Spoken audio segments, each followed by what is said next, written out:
मा होनदों नों हौवा ओइ थारमाने आङो आलुजों दालिजों गोलाव गोलाव हानानै संदों आरोना आलुखौ दे आलुआ खन'लाय दालियाबो गोलाव गोलाव हानानै दालिया गोलाव नङाब्रा दा आलुखौ खन' दे सोरबा बिदि जायो दालियाव बिदि आलु थायो गोलाव गोलाव नै गब जाबावबाय दाना ओमफ्राय बेखौनो सोर दालिजों आलुजों जाफेरखोनो जाम्बाया मोनजाफेराखैथ'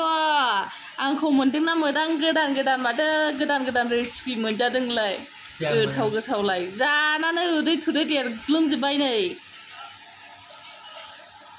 आंखौ मोनदोंना मोनदों सामफ्रामबो गोदान गोदान रेसिपि दालिजों आलुजों ओमफ्राय नैबे स्कुवासजों माबाजों दिनै सुनिबार ना मिरामिस सयाबिन ओमफ्राय बानलु गोरान बाथोन ओमफ्राय खांख्रिखला एवनाय नुदों माबायदि जायो हां लालायलायै आलु ससेखौ खनसे गब जायो नुबाय माबायदि बियो ओंखाम गुसुर बिदि थिखोना जाफेरखो हायावनो जानो होननानै लाबाय गावनो संख्रि जालायबावाखिसै दिनै संख्रिखौबो जानो बावो इस